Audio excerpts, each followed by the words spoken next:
வணக்கம் viewers, welcome to கருவேப்பிலை சமையல். இன்றைக்கி நான் என்ன பண்ண போகிறேன்? அதிரசம். எல்லோரும் நிறையா பேர் கேட்டீங்க இல்லையா, அதுக்காக தான் பண்ணுறேன். இப்போ பாருங்கள், மாவு அரிசின்னு கேட்டுக்கோங்க. அதை நான் சின்ன டம்ளரில் 2 டம்ளர் எடுத்து ஊற வச்சுருக்கேன். அதாவது ஒரு 200 கிராம் தான் வரும். அதை ஒரு 3 மணி நேரம் ஊற வச்சேன். ஏன்னா கொஞ்சம் ஈரம் இருந்ததுன்னா அதிரசம் கொஞ்சம் உடனே பண்ணிடலாம், ஒரு நாள் வச்சுருக்க வேண்டாம். அதுக்காக நான் கொஞ்சம் ஈரம் இருக்கட்டும் அப்படின்றதுனால ஒரு 2 to 3 hours ஊற வச்சுட்டு மிக்சியிலையே அரைச்சிட்டேன். மிக்சியில் அரைச்சிட்டு இந்த பாத்திரத்தில் இந்த ஜல்லடையில் ஜலிச்சிடணும். அந்த திப்பியாக இருக்கிறத அப்படியே எடுத்து வச்சிடணும்.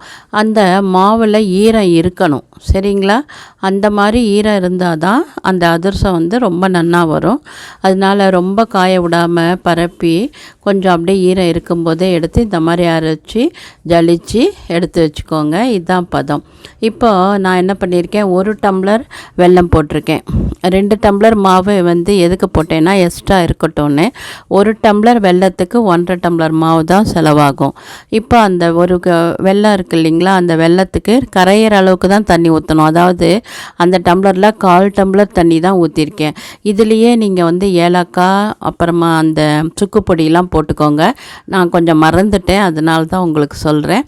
இந்த வெல்லம் கரையிறது பார்த்திங்களா, கரைஞ்ச உடனே அதாவது தண்ணி நிறையா ஊற்றினா இந்த மாதிரி பாகு சீக்கிரம் வராது. கொஞ்சமாக தண்ணி ஊற்றினீங்கன்னா சட்டுன்னு பாகு வந்துடும்.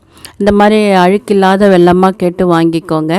இந்த மாதிரி நன்னா கரைச்சிட்டு இந்த டங்குன்னு வர பதத்துக்கு முன்னாடி பழம்பதம் அப்படின்வாங்க. இதை பாருங்கள், குழன்னு இருக்கும், ஆனால் முறியலை பாகு. அந்த மாதிரி எடுத்துடணும். நீங்கள் இப்போ நான் காமிக்கிறதையே நீங்கள் பார்த்தீங்கன்னா தெரியும், அப்படியே ரவுண்டாக ஆகும், ஆனால் டங்குன்னு வராது. கொஞ்சம் கல்லாகாமல் கொஞ்சம் லைட்டாக குழப்பு இருக்கும். இந்த பதத்தை நீங்கள் எடுத்துட்டிங்கன்னா உங்களோட அதிரசம் அப்படியே கல் மாதிரி வராது, சாஃப்டாக வரும் உடனேயே. மறுநாள் எப்படி இருந்தாலுமே அடுத்த நாள் ரொம்ப சாஃப்டாகிடும் என் அதிரசம். அந்த பதம் வந்தவுடனே அந்த பாகை எடுத்து நம்ம அரிசியில் போட்டுறோம். நான் அரிசி என்ன சொல்கிறேன்னா, கொஞ்சம் நிறையா அரிசி அரைச்சிட்டு பாதி அரிசி எடுத்து போட்டு அந்த வெள்ளைப்பாகை ஊற்றுங்க. வேணும்னா இன்னும் கொஞ்சம் அரிசி மாவு போட்டுக்கலாம். அதனால் அரிசி மாவு கொஞ்சம் ஜாஸ்தியாகவே அரைச்சி வச்சுக்கோங்க. முதல்ல ஒரு பாதி அமௌண்ட் போட்டு அந்த வெள்ளைக்கரசில் ஊற்றுங்க. அதுக்கப்புறம் வேணும்னா திருப்பி அரிசி மாவு போட்டுக்கலாம். இல்லைனாலும் அந்த அரிசி மாவு வேஸ்ட் ஆக போகிறதில்ல. நம்ம இட்லி தோசைக்கு சேர்த்துடலாம், இல்லை வேக வச்சு புட்டு பண்ணி சாப்பிட்டுக்கலாம், சரிங்களா? இல்லை ஸ்நாக்ஸாகவே அதில் வெங்காயம் பச்சை மிளகாய் போட்டு துணுக்கு மாதிரி போட்டுடலாம். இப்போ நான் என்ன பண்ணியிருக்கேன், அந்த வெல்லத்துக்கு உண்டான மாவை போட்டு பிசைஞ்சு அது காயாமல் இருக்கணுன்றதுக்காக கொஞ்சம் நெய்யை விட்டு பிசைகிறேன். காயக்கூடாது அந்த மாவு நம்ம தட்டுறதுக்கு, அதனால நெய் விட்டு பிசைஞ்சு ஒரு 1/2 hour தான் நான் ஒரு மூடி போட்டு வச்சேன். உடனே பண்ணிட்டேன்.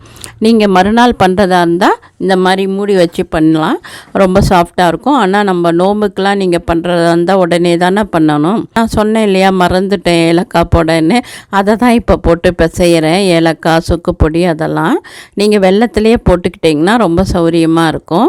நான் சொன்ன மாதிரி அதாவது 1 கிலோ மாவுக்கு மாவரிசிக்கு 700 கிராம் வெல்லம் இருந்தால் போகிறோம். அதான் அந்த ப்ரொப்போர்ஷன்.